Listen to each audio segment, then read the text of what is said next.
Señor Jesús, tu iglesia te pide que nos enseñes lo que tenemos que aprender, que nos des lo que nos falta, que nos transformes como tú quieres que seamos transformados y que nos impulses con tu Santo Espíritu a servirte cada día más. Venimos delante de ti para pedir que hoy, Señor, que nos acercamos a tu escritura, a tu palabra, seas tú, Señor, el que hable, el que piense por nosotros. No queremos sabiduría humana, queremos la sabiduría que proviene del Santo Espíritu de Dios.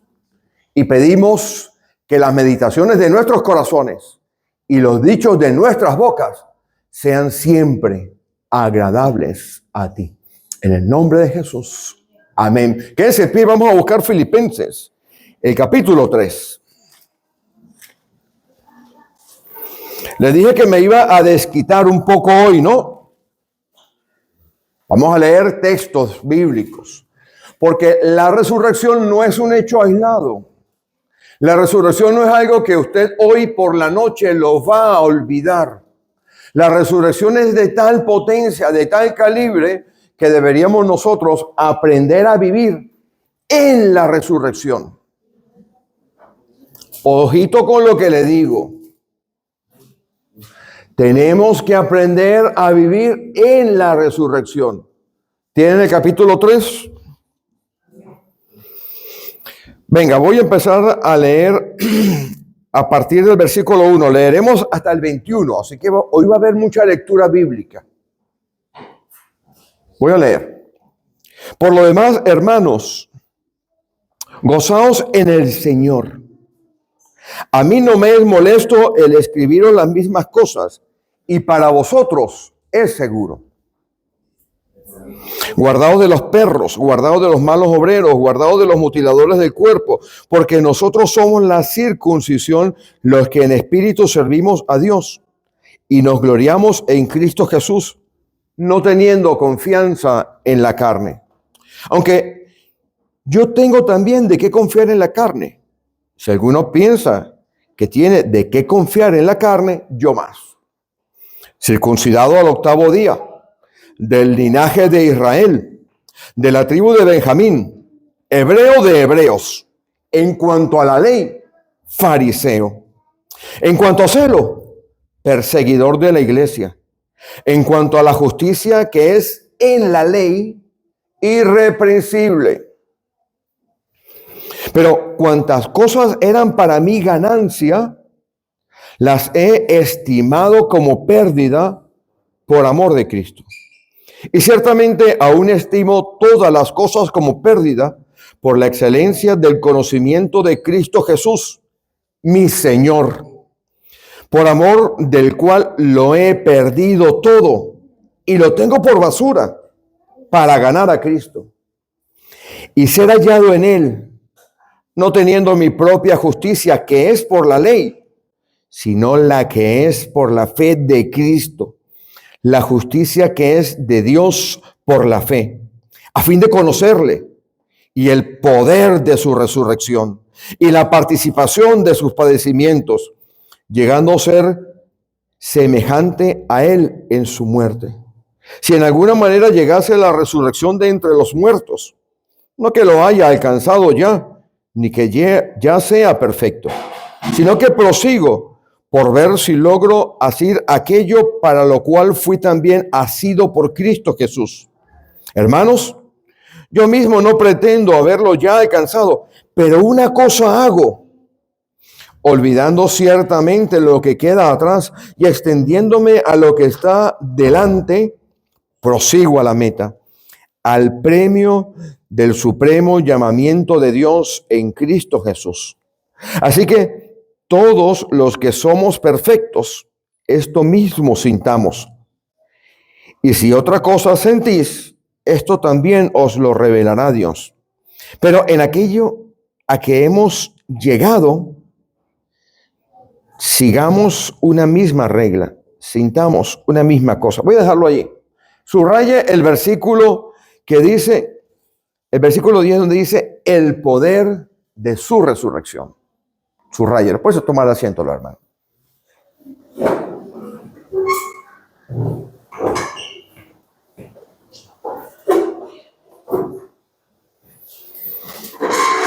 Esta mañana muy pronto por la mañana oraba a Dios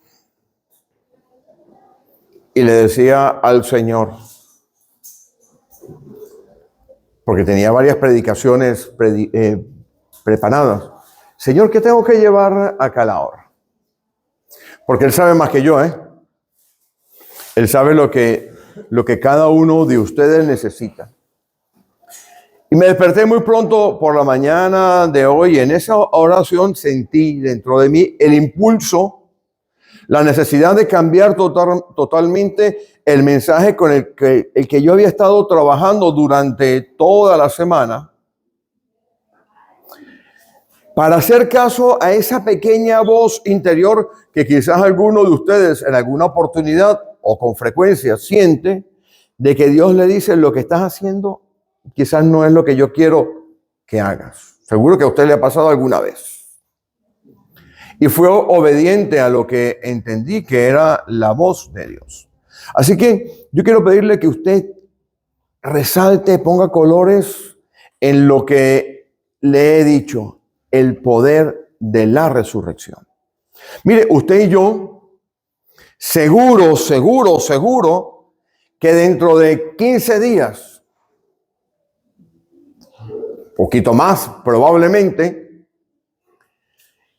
este día de hoy, el día de resurrección, esté quedando en el olvido. Y usted esté fijando los ojos en otra cosa.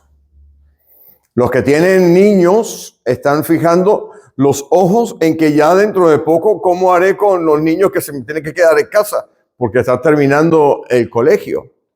O los que piensan un poco más allá, están pensando que he de regalarle a mi suegra en Navidad. También. Eso es bueno que uno tenga ese enfoque, ¿no? Decir, ¿qué voy a regalar a mi suegra en Navidad? Y empiece a pensar en eso desde la semana que viene. Eso es muy importante.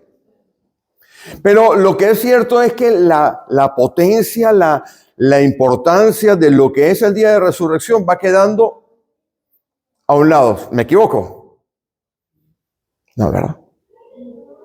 Porque para nosotros esto se transforma muchas veces en un rito, en un protocolo que tenemos que seguir. Probablemente porque no hemos entendido la potencia de esto. Vaya conmigo a Apocalipsis, un segundo, para que usted vea el primer capítulo de Apocalipsis, para que veamos un cambio sustancial del Cristo de la cruz al Cristo resucitado. El Cristo de Apocalipsis es el que está ahora. Capítulo 1, versículo 9.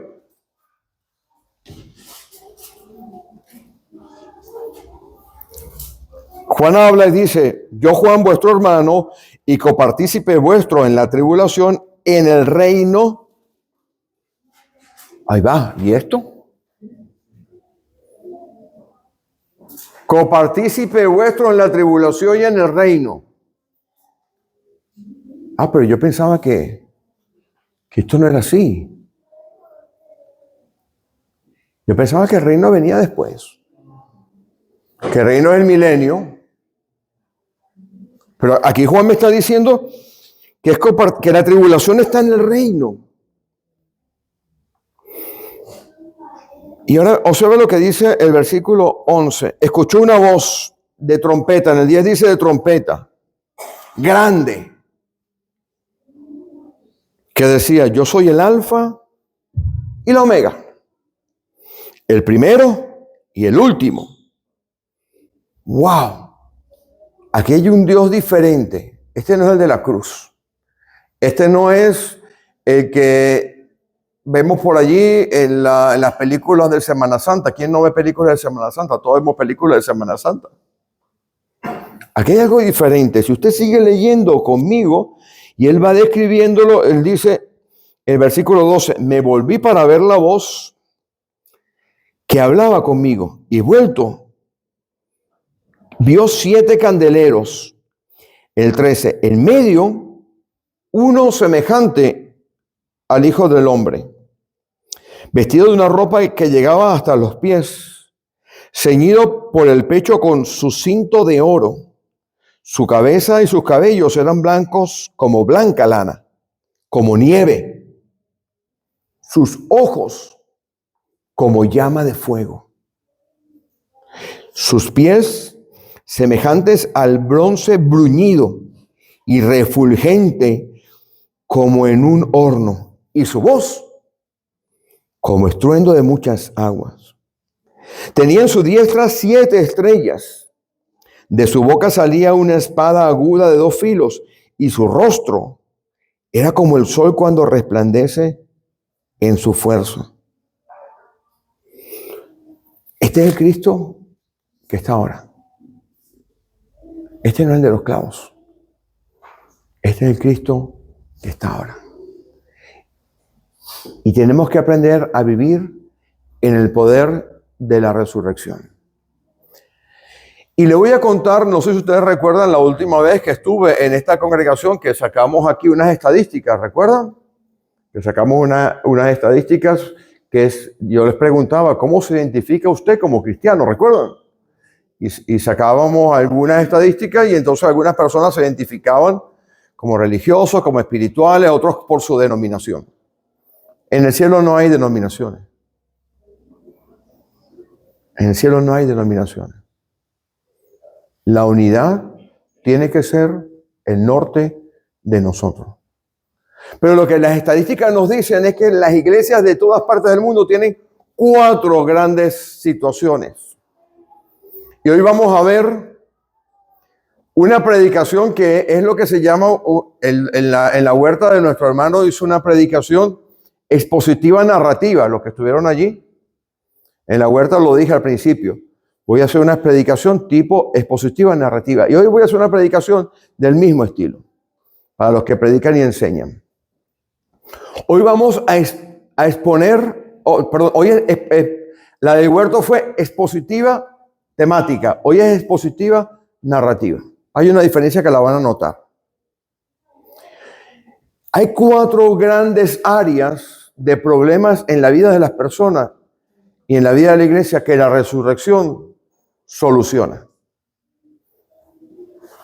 4 grandes áreas. Y yo le voy a pedir, como somos una iglesia pequeña, de un pequeño pueblo, de una pequeña provincia de España, y somos familia todos, no solamente porque aquí hay familias, sino porque todos somos hermanos en Cristo, ¿verdad? Sí. Si usted reconoce algo de lo que yo le voy a decir, levante la mano. Porque son 4 grandes áreas que la resurrección, cuando la entendemos en toda su potencia, nos va a ayudar. La primera cosa que nos suele ocurrir es que a lo largo de nuestra vida cristiana, en algún momento, no sentimos a Dios. Dios está ausente. Usted sabe teóricamente la existencia de Jesús, pero dentro de usted va quedando un vacío. Usted se vuelve casi una máquina para venir a la iglesia. Usted sigue haciendo las cosas que usted considera que tiene que seguir haciendo, pero en el fondo, usted tiene la ausencia de Jesús. Oye, unas cuantas caras de sinceridad y manos aquí. Esa es la primera. Es la más común. Usted llega a una congregación. ¡Oh! ¿Cómo siento el Espíritu? Va pasando el tiempo.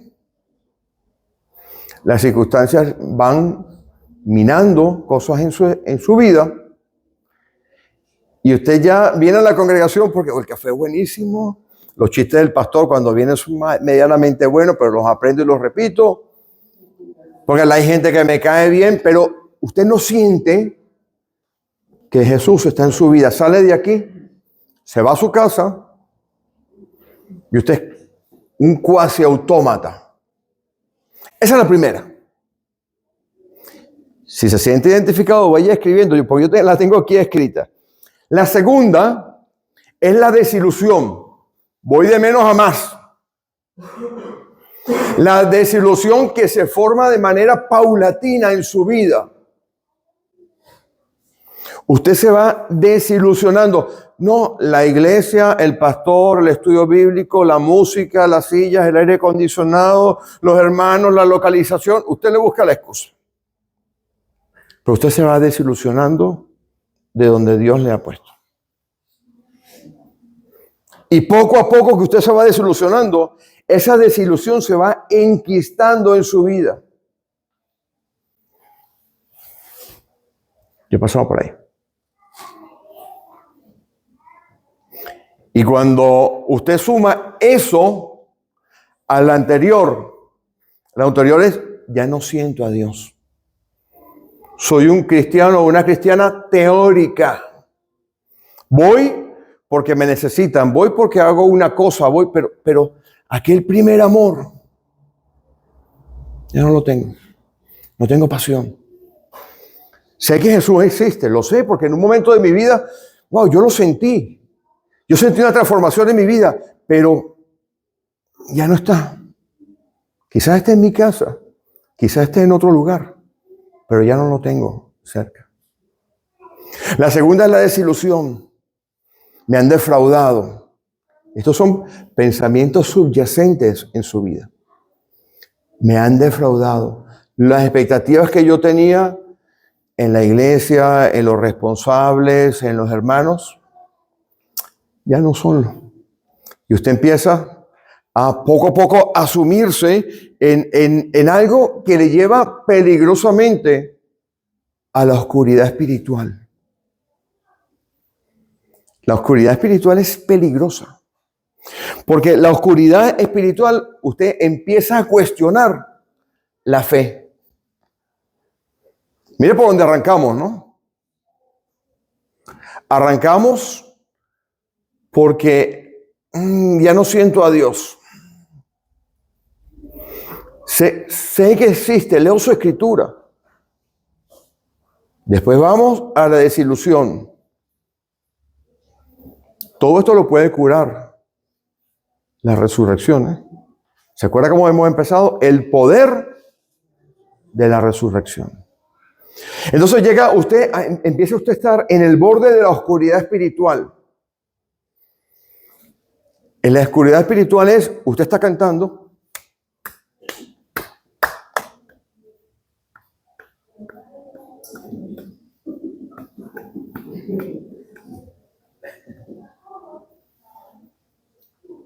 ¿Qué hago yo aquí? No siento nada. Me han defraudado. Dios, tú existes.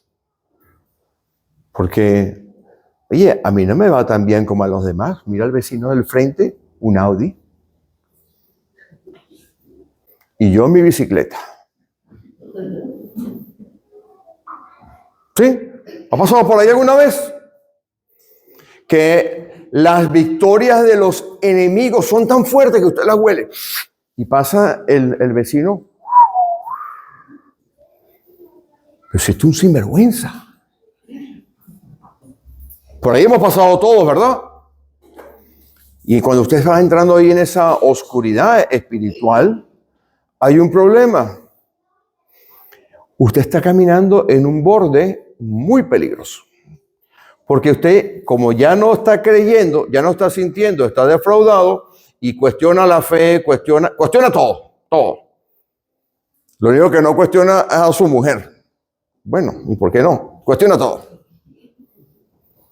Deja de orar, deja de leer la escritura, empieza a faltar a las reuniones de la iglesia, pone todas las excusas.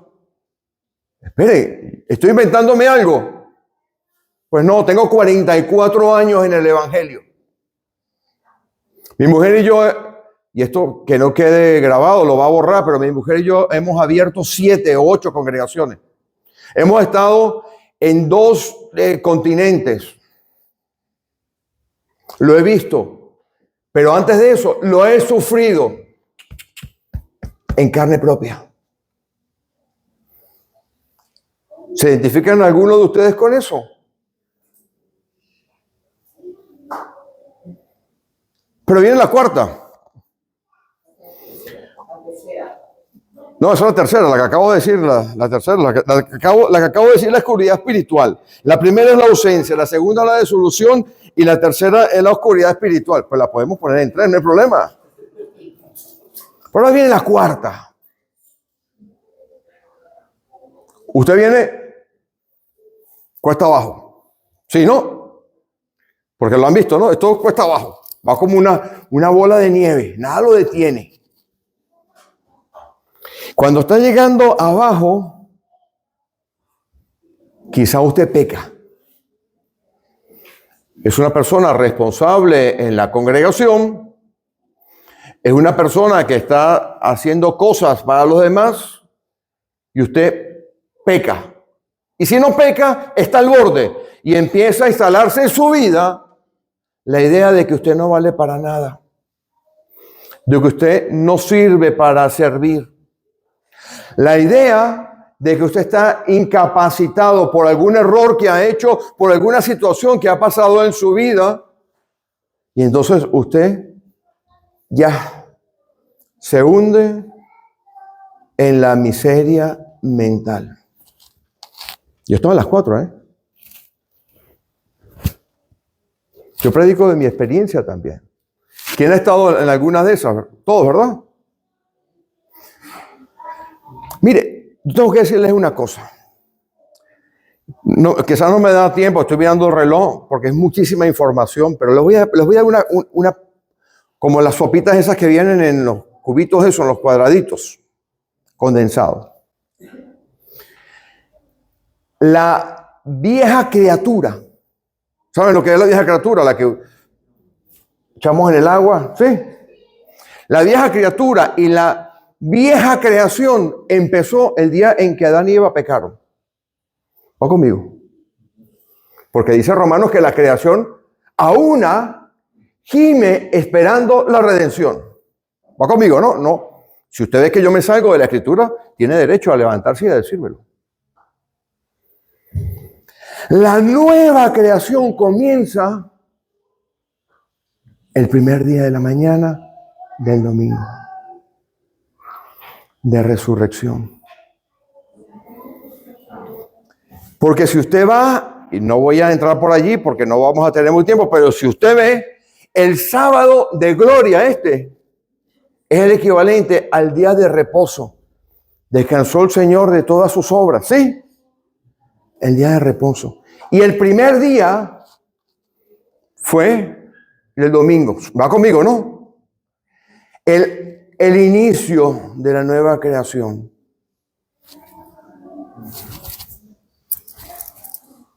Sucede muy temprano en la mañana del día de resurrección. Busque Génesis, lea Génesis 1, 2, 3. Y usted y yo tenemos que aprender a vivir en la nueva creación. El Señor lo dijo. Este es mi cuerpo que por vosotros es partido. Esta es mi sangre, símbolo del nuevo pacto. Dice, no, nuevo. ¿Qué nos dice Hebreos? Que estamos bajo un pacto mucho mejor.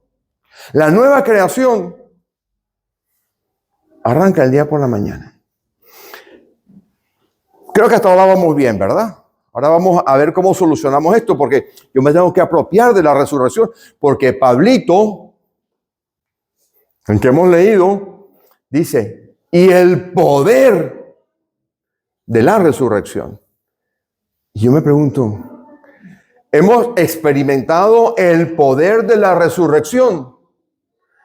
4 ejemplos post-resurrección que yo quiero que usted se los aprenda de memoria, se los coma y cuando esté en alguna de esas 4 etapas, lo ponga en práctica. Vamos al primero. El primero está en Juan capítulo 20. Venga, vamos conmigo. Vamos los 4. Juan capítulo 20.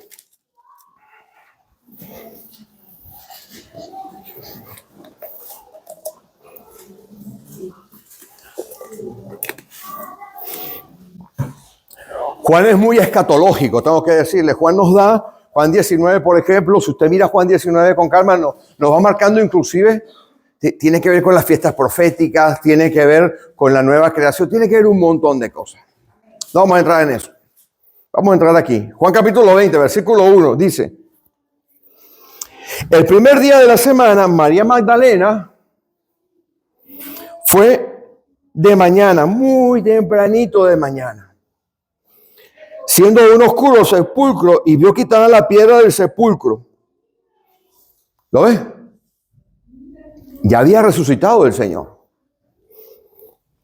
Entonces corrió y fue a Simón Pedro y al otro discípulo, aquel al que amaba Jesús. Todos entendíamos que es Juan. Juan y Pedro siempre andaban junticos. Aunque había una diferencia de edad, eran amigos, compañeros.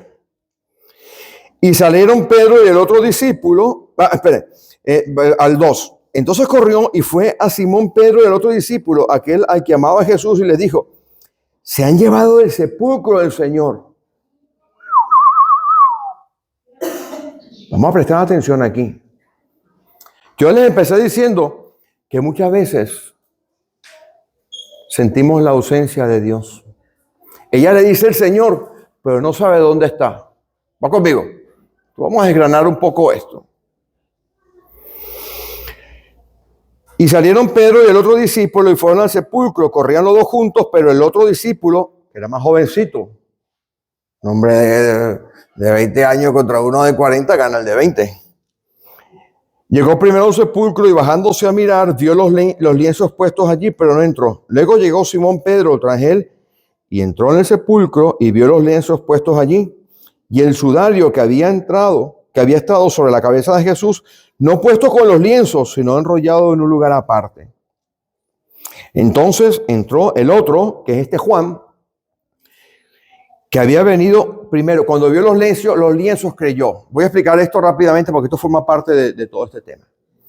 El padre de familia, el pater family, se sentaba a la mesa como en la última cena y le lavaban los pies, y entonces a medida que iban hacia la derecha o hacia la izquierda eran importancia.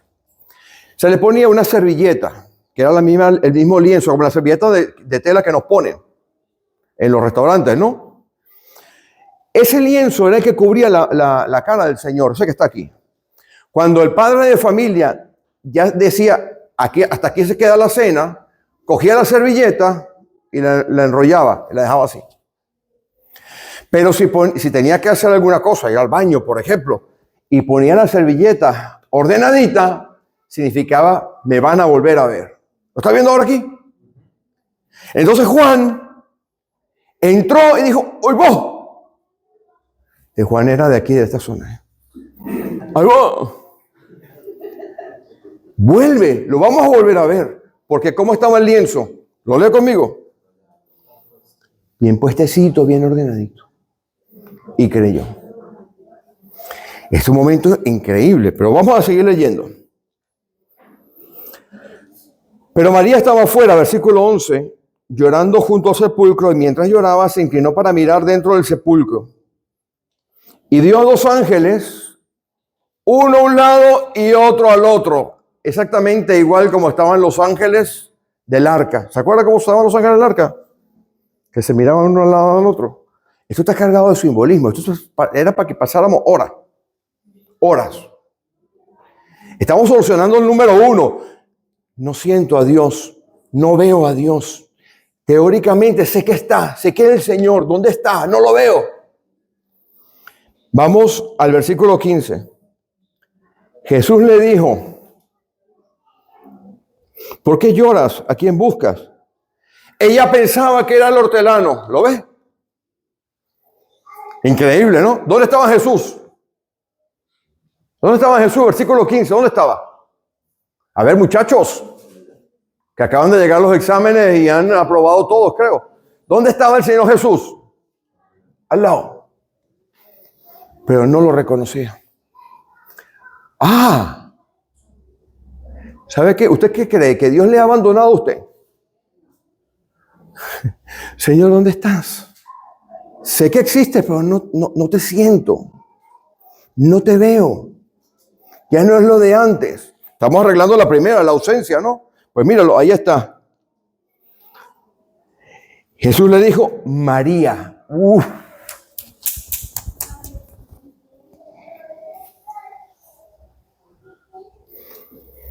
Cuando Dios te llama por el nombre, la Escritura dice que tiene sus ovejas, las conoce, y cuando las llama por nombre, van afuera. Antídoto número 1, resurrección contra esa situación de ausencia. Abrir los oídos a esta mujer era increíble, porque ella fue tempranito en la mañana. Fue temprano. Esta mujer era constante, servía en la iglesia montones, mañana, tarde y noche. Uno venía a meter la llave para abrir la reja esta, y cuando la abría, ahí estaba. Llegaba de primera, se iba de última. Estoy haciendo un símil. Cualquier parecido con la realidad, igual no es coincidencia.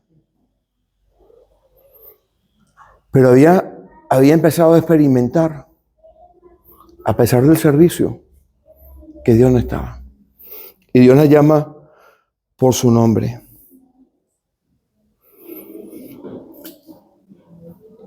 María, y ella le reconoció, maestro. La primera cosa, mi querido hermano, mi querida hermana, es abrir los ojos y saber que Dios está allí. Ya hemos matado a la primera. Vamos con la segunda. La segunda era la desilusión. ¿Se acuerdan? Ay, no me gusta esa iglesia. No me gusta la música, no me gusta el aire acondicionado, no me gusta el color de la silla, no me gusta, no sé. Porque uno le pone peros a todo, ¿no? ¿O qué? Me han desilusionado. Yo esperaba, yo quería, yo soñaba, era mi aspiración. Pero ¿qué va? No se dio, no funcionó, nada. Mire, ayúdeme en Lucas 24, a ver qué conseguimos allí.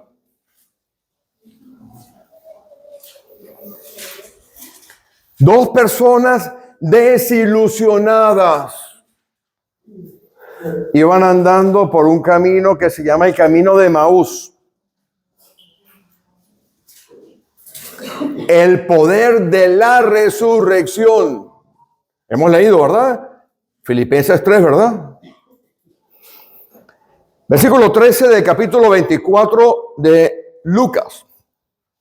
Y aquí, dos de ellos iban el mismo día a una aldea llamada Emaús, que estaba a 70 estadios de Jerusalén, ahí cerquita.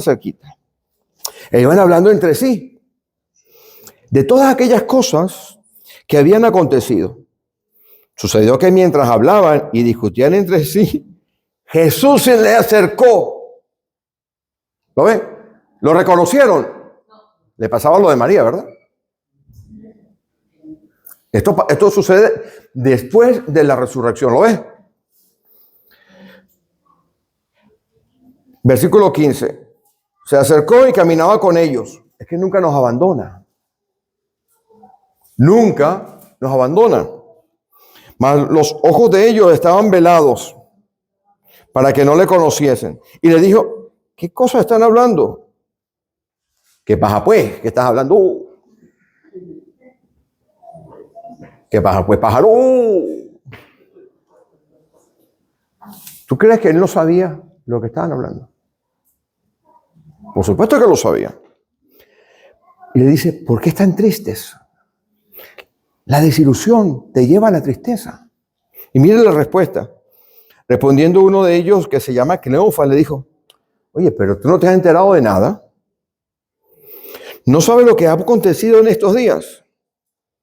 ¿Qué cosa? Le pregunta. Oye, Jesús, que fue en pasado, varón profeta, poderoso, noble y en palabra delante de Dios. Y dice, 21, nosotros esperábamos que él era el que había de redimir a Israel, pero no pasó. ¿Lo ve? La desilusión. La desilusión. Pero ¿cómo la cura el Señor? Si usted sigue en la Escritura, que no lo voy a leer completo, le voy a pedir que lo lea, pero se lo voy a explicar. Él le abre la Escritura. Cuando usted escucha la voz del Señor, pero usted para escucharla tiene que tener sus oíditos limpios, ¿sabe? Coge los cositos espirituales, los que utilizamos para sacarnos la cera, que según los médicos usted no puede sacarse la cera de oídos con eso. Usted tiene que tener los oídos circuncidados, dice la Escritura. Dice, ¿no? ¿Verdad? Tiene que estar espiritualmente, sus oídos tienen que estar alineados con Dios. Entonces él empieza y le explica todas las cosas, que es el versículo 25 y 26, le explica todo y ellos dicen, en el versículo 31, le reconocieron. Qué importante que usted en la desilusión, que es la segunda que estamos viendo, no deje de orar y de leer la Escritura. Llevamos 2. Ya sabemos cómo vamos a actuar, ¿verdad? Cuando salgamos de la puerta y este fin de semana y el próximo vengan todos los problemas, porque aquí todos tenemos problemas. ¿Usted qué? No crea que usted es el único o la única. Aquí todos. Apocalipsis lo hemos leído, compañero vuestro en la tribulación, en el reino. Seguimos ahora. Pero vamos a leer el Salmo 34, 18. ¿Quién nos lee un segundito? Cercano está Jehová a los contritos y humillados de corazón. En la resurrección hay poder, pero tenemos que apropiarnos de ella. Salmo 34, 18. ¿Qué dice? Cercano está Jehová a los quebrantados de corazón y salva a los contritos de espíritu. Pero cuando usted está en desilusión, ¿qué hace? ¿Qué hacemos generalmente? Cuando estamos en desilusión.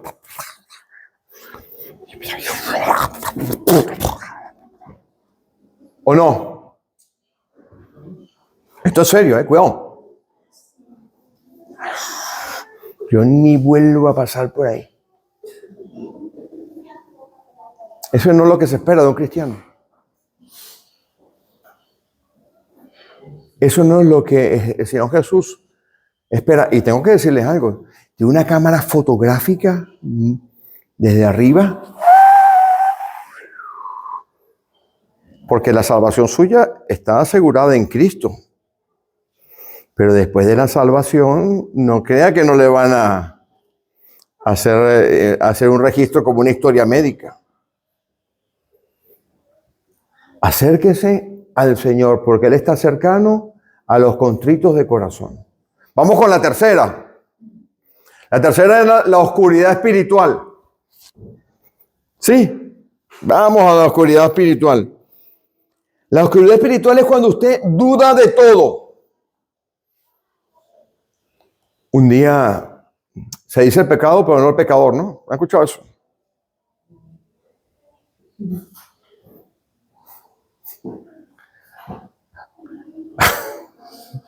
Un día se me acercaron por ahí. El pastor se entera de todo, cuidado.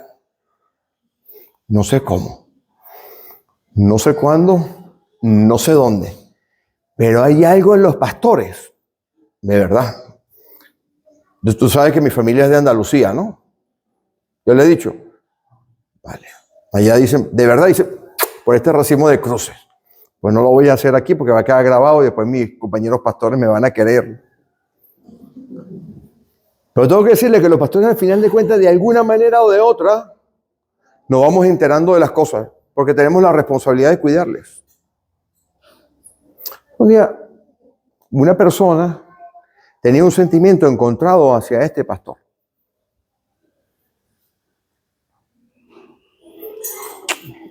Y Dios puso a esa persona en el camino. Un sentimiento encontrado de tal manera que cuando yo iba a visitar a esa persona, yo me sentaba en el salón de su casa y tardaba media hora en atenderme. Ni agua. Y nosotros los latinos somos de agua, ¿no? Un café, un agua. ¿Qué le traigo? Una arepa, una empanada. Yo siempre digo que sí a todo. Así que ya saben cuando vaya a visitarle. Arepa, café, empanada, paella, mariscada, lo que me quiera dar. Media hora, 45 minutos, y no se sentaba, no salía ni me recibía. Y yo sentado ahí. Sentado. Y cuando salía me decía, le voy a dar 5 minutos, pastor. Después me lo conseguí en la calle, esa persona. Estaba en la oscuridad espiritual. Había cuestionado todo. Había pasado por las 3 etapas. Bastó una palabra, mi hermano, Jesús le ama y yo le aprecio y le amo. Se quedó todo. Vamos a ver esto. Venga. 20:19. Juan 20:19.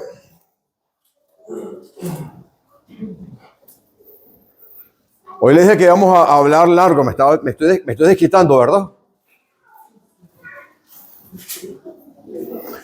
4 cosas para experimentar el poder de la resurrección en nuestra vida.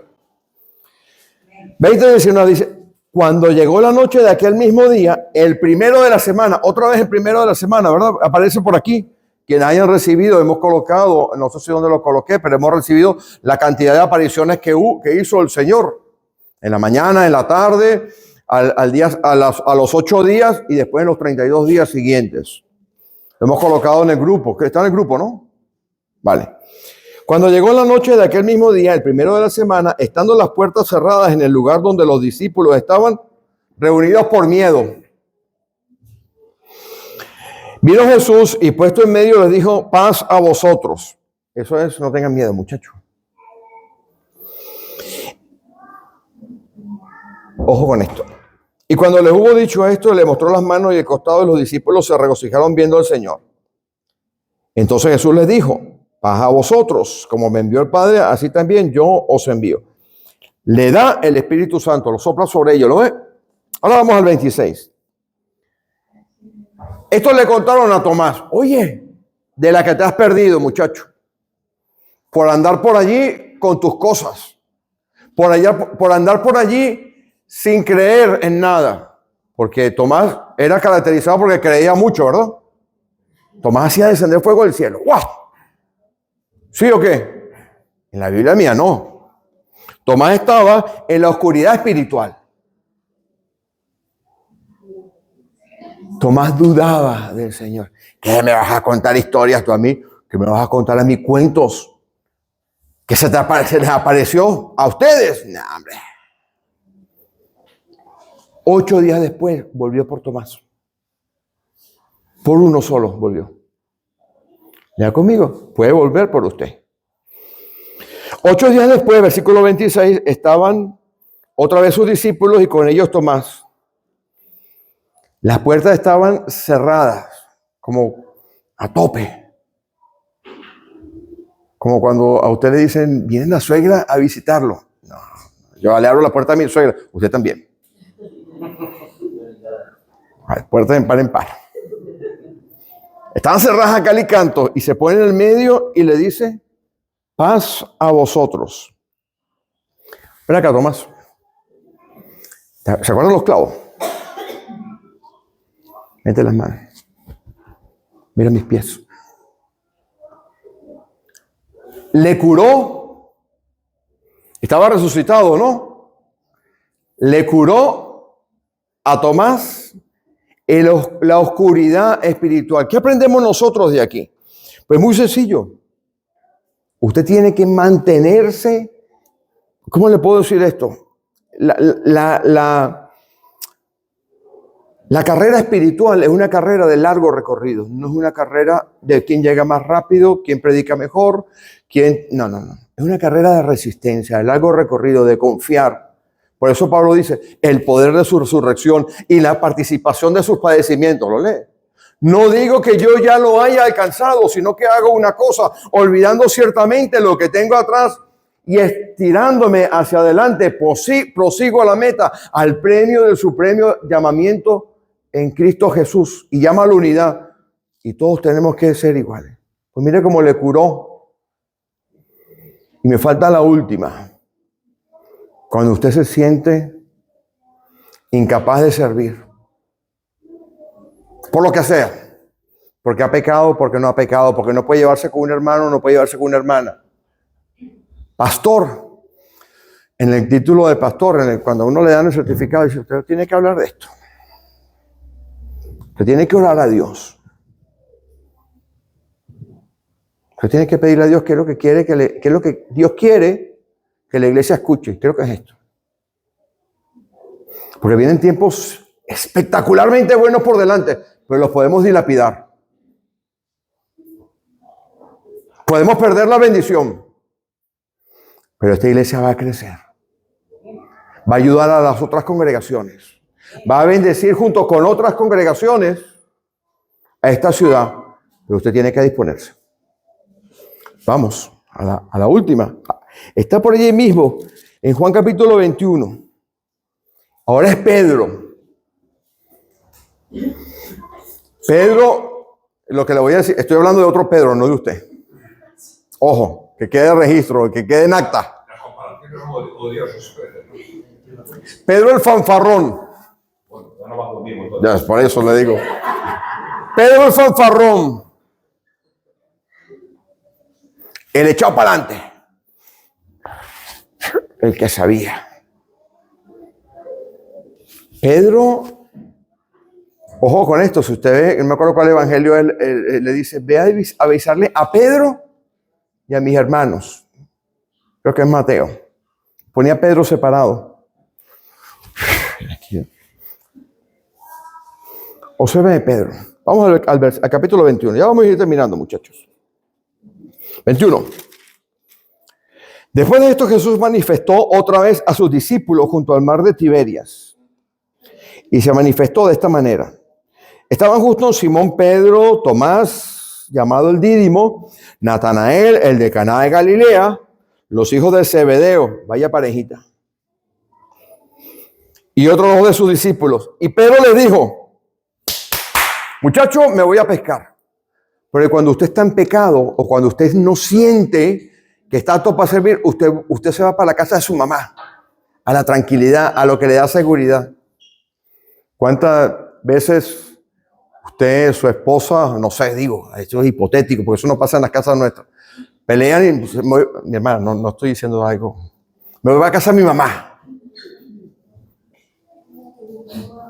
Cuando usted está en una situación difícil, usted busca lo conocido, usted busca lo estable, y eso fue lo que hizo Pedro. Pedro, ¿qué es lo que había hecho toda su peregrina vida? Pescar. Entonces, ¿Pedro dónde fue? A la estabilidad, a lo conocido. Pedro estaba abrumado porque Pedrito el fanfarrón lo llamó el Señor, le dijo, Pedrito, ven acá, papá. El diablo ha pedido zarandearlos a todos ustedes como a trigo. Pero yo he orado a Dios para que tu fe no falte. Fíjese. Le profetizó que iba a ir para abajo. Te vas a hundir. Pero una vez vuelto, ¿qué haces? Fortalece, conforta a tus hermanos. Cuando usted tiene un cargo de responsabilidad en la iglesia, cualquiera que sea, la gente le va a arrastrar, la gente le va a seguir a usted. Mira lo que le pasó a Pedro. Dice, voy a pescar. Y los demás dijeron, ¿qué? Yo también. A ver, pero si tú nunca has pescado, si tú eres un carpintero, el otro era un recaudador de impuestos, si nunca te has subido en una barca, tienes que tomar Dramamine porque te mareas.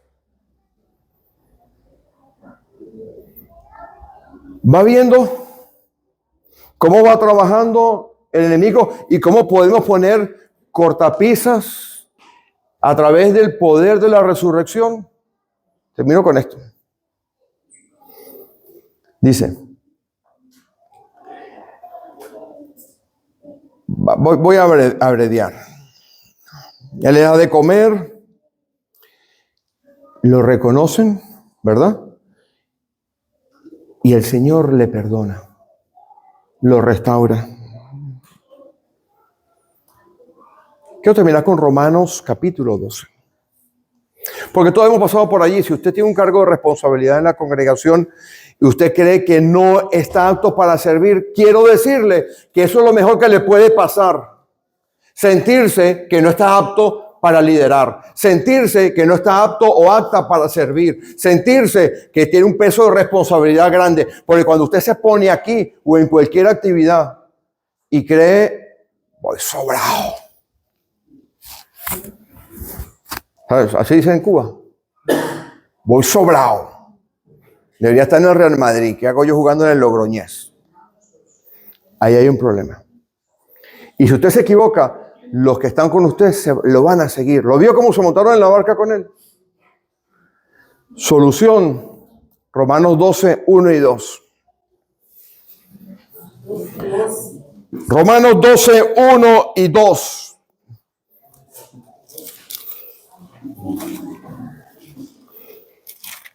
Así que tenemos que buscar la unidad, la visión única, buscar a Dios sobre todas las cosas para experimentar el poder de la resurrección. No crean, mis hermanos, que es fácil. La vida cristiana es una vida de compromiso. 1 y 2 dice, esto cura, este es el antibiótico más fuerte. Cuando usted ha ido al médico y le dan primero acetaminofén, ¿no? Paracetamol, y después le dan para la otra cosa más fuerte y no se le cura, y después va y no se le cura y le dice, te voy a dar antibiótico y después de esto no hay. Este es el antibiótico más fuerte. Va conmigo, ¿verdad? Que hemos ido, ¿no? Y hemos visto las cosas de la resurrección. Vale, dice aquí, hermanos, os ruego por las misericordias de Dios. ¿Qué son las misericordias de Dios? Lo que Dios ha tenido que experimentar, lo que Dios siente a favor de nosotros. Dios no es malo. Dios no está en contra de usted. Dios es bueno. Dios es perfecto. Quizás tengo que explicar esto. Me voy a coger 5 minutos más. Yo también tengo hambre. Dios no va a rebajar su estándar para agradarnos a nosotros. Decía que en Génesis, ¿verdad? Empezó la antigua creación, ¿sí? Dios tenía 3 opciones, 3. Dios en su sabiduría dijo, a ver, o me cargo a toda esta gente ya de una vez. Era poquito que lo que tenía que matar, pues con cargarse a 2 ya tenía, ¿no? ¿O qué? Opción número 1, me los cargo. Opción número 2, miro para otro lado. Pero eso comprometía la esencia de lo que él era. Porque si él hace cohecho con el pecado, si él no pide justicia del pecado, de la desobediencia, su esencia, un Dios santo, puro, bueno, se destruye, deja de ser Dios. Y si deja de ser Dios, estoy elucubrando teológicamente, quiero que me entienda, se cae la creación. Así que no nos destruyó, nos condenó, ¿verdad? Adán y Eva. No podía condonar el pecado, no podía mirar para otro lado, no podía bajar el estándar. No podía decir como cuando yo estaba estudiando en la universidad, muy malo que era estudiando. Allá se aprobaba con 10. La nota máxima 20, se aprobaba con 10. Entonces, cuando sacábamos 9,4, le llevábamos al profesor pasteles, jugo, fruta. Profe, es que 9,4 es 9,4. No lo puedo aprobar. Más pasteles y más frutas. Dios no iba a bajar su estándar por nosotros. Comprometía la esencia de lo que Él es. ¿Se da cuenta? Entonces, el estándar de Dios es tan alto, y lo tiene para nosotros, que Él tuvo que entrar Él mismo a ofrecerse. Lo dice en Romanos capítulo 5. Y Dios muestra su amor para con nosotros, versículo 9, que aún siendo pecadores, murió por nosotros. Si usted sigue leyendo el versículo 10, nos dice, y por su vida, Esos son los muchos más, los 4 muchos más que están ahí en el capítulo 5. Nosotros viviremos por su vida, la resurrección. Entonces, el estándar de Dios es alto. Por eso nuestra vida no es fácil. Por eso tenemos que abrazar la cruz. Por eso tenemos que negarnos a nosotros mismos. Él no va a bajar su estándar. Él lo tiene muy alto. Él lo cumplió. Y entonces Él nos hace aceptos en el amado y nos capacita para cumplir. Versículo 12, 1 y 2 de Romanos 12 y terminamos. Así que, hermanos, os ruego por las misericordias de Dios que presentéis vuestros cuerpos en sacrificio vivo, santo, agradable a Dios, que es vuestro culto racional. Todo. No os conforméis a este siglo, sino transformados por medio de la renovación de vuestro entendimiento, para que comprobéis cuál sea la buena voluntad de Dios, agradable y perfecta. Cuál sea en vez de cuál es. ¿Lo había notado? Porque en el preconocimiento eterno de Dios, lo expliqué una vez que estábamos en la otra congregación cuando dimos la serie de Romanos. En la providencia de Dios, Él conoce todas las futuras salidas nuestras. Pero Él nos da la oportunidad de hacer una cosa u otra. Pero cuando usted, a la edad que usted tenga, en el momento que usted tenga, usted se mete en esta mente renovada, entonces todavía le queda tiempo para servir. Y entonces, ¿cuál sea? ¿Lo ves? El condicional. No cuál es. No la predeterminación. El condicional. La voluntad de Dios agradable y perfecta. Les he dado 4 herramientas. 4 herramientas para vencer.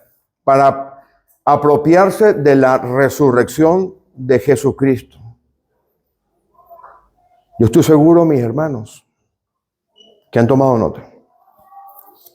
Estoy seguro que se han identificado con alguna de estas 4 grandes cosas. Y ahora que vamos a ir a la Santa Cena, es el momento de poner su vida en orden con el Señor. Que Dios les bendiga, mis hermanos. Vamos a tener otra